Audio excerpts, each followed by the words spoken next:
Hello students, today we will read in your English reader book lesson 13 Gopal Bhan and Mahagyani. So students, listen carefully and look at this video. The lesson is adapted from Gopal Bhan and Mahagyani Pandit, a collection of folk tales like Raja Birbal or Tenali Rama. Gopal Bhan was also an legendary wise man in the court of Raja Krishnan Chandra of Bengal. बच्चों, यह पाठ बंगाल की एक लोक कथा पर आधारित है। गोपाल भांड और महाज्ञानी पंडित नामक इस पाठ में गोपाल भांड की बुद्धिमत्ता से संबंधित एक घटना का वर्णन है। गोपाल भांड बंगाल के राजा कृष्णचंद्र के दरबार में विदूषक थे, जिस तरह राजा बीरबल और Tenali Rama. So students, let's do start the chapter. Raja Krishnachandra ruled over a part of Bengal about 200 years ago. His court jester was Gopal Bhan. Though Gopal Bhan had not studied books, he was a very wise man. Once a very learned man, Mahagyani Pandit came to the court. He spoke all the Indian language fluently and perfectly. He had good knowledge of philosophy and religion. He answered all the questions very wisely. People were amazed to talk to him, but no one could identify his mother tongue. Whenever they asked him, he smiled arrogantly. He said, "A truly wise man will easily know my mother tongue." So students, राजा कृष्णचंद्र 200 साल पहले बंगाल के एक भाग पर शासन करते थे। उनके दरबार में गोपाल भांड नामक मस्खरा था। यद्यपि गोपाल भांड ने किताबें नहीं पढ़ी थी, लेकिन वह एक बुद्धिमान व्यक्ति था। एक बार क्या हुआ? Once a very learned man महाज्ञानी pandit came to the court. He spoke all the Indian language fluently and perfectly. एक बार एक बहुत पढ़ा लिखा महाज्ञानी पंडित दरबार में आया। उसने सभी भारतीय भाषाओं को धारा प्रवाह मीन्स फ्लुएंटली बोलना चालू किया। उसको धर्म व दर्शन शास्त्र का अच्छा ज्ञान था। उसने सभी प्रश्नों का बुद्धिमानी से उत्तर दिया और लोग उसकी बातों से आश्चर्यचकित थे, लेकिन कोई भी उसकी मातृभाषा को न जान सका। क्या हुआ? Whenever they asked him, I smiled arrogantly. He said, "A truly wise man will easily know my mother tongue." उसने क्या कहा? जब कभी वे उससे पूछते, वह मुस्कुरा जाता था। उसने कहा, एक वास्तविक बुद्धिमान व्यक्ति उसकी मातृभाषा का सरलता से पता लगा लेगा।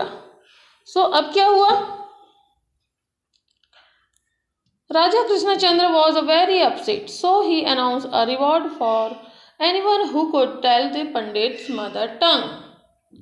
राजा कृष्णचंद्र बहुत ही चिंतित थे, अतः उन्होंने यह घोषणा की कि जो कोई इस पंडित की मातृभाषा बता सकेगा, उसको इनाम दिया जाएगा।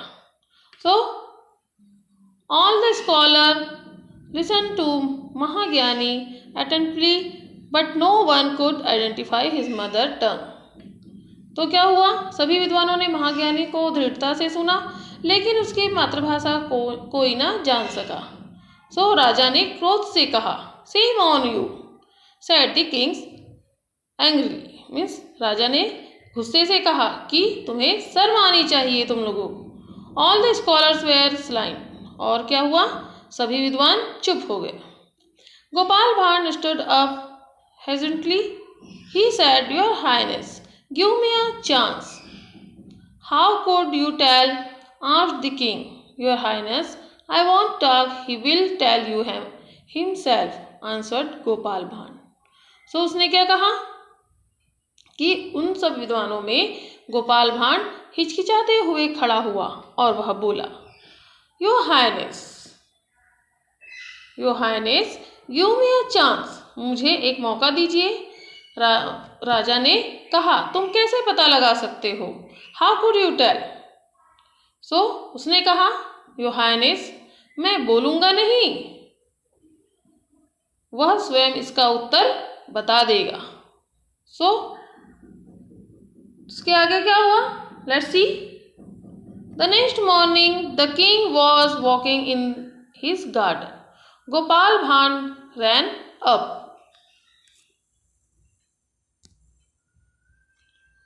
him quickly and said, I have told Mahagyani Pandit that you are going to honor him with a garland of roses. What? Said the king surprisingly. The next moment, the king saw Mahagyani Pandit walking in respectfully. He was in silk cloths. So, उसने क्या कहा? अगली सुबह राजा अपने बगीचे में टहल रहे थे। गोपाल भांड जो है, गोपाल भांड तेजी से उनके पास दौड़ा चलाया और कहा, मैंने महाज्ञानी पंडित को बताया कि आप उसे गुलाबों का हार उसके सम्मान में देने जा रहे हैं। सो राजा ने आश्चर्य से कहा, व्हाट? क्या? फिर क्या हुआ?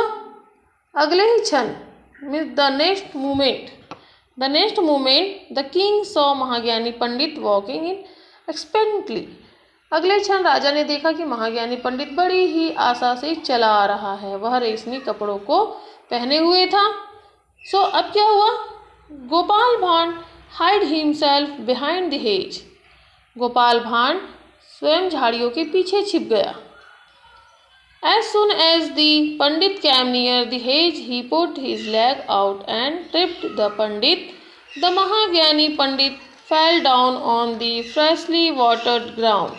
He sat up and shouted at Gopal Bhand in his mother tongue.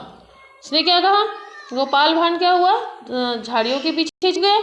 जैसे ही पंडित झाड़ियों के समीप आया, मीन्स उसके पास आया, उसने अपना पैर बाहर की ओर बढ़ा दिया और पंडित गिर गया। महाज्ञानी पंडित ताजे पानी में जमीन पर गिर गया और वह बैठ गया और अपनी मातृभाषा में गोपाल भांड को चिल्लाने लगा। फिर क्या था? गोपाल भांड सेड, गोपाल भांड ने कहा, your highness, now you are know what the pandit mother tongue is. महाराज, अब तुम जान गए होंगे कि पंडित की मातृभाषा क्या है।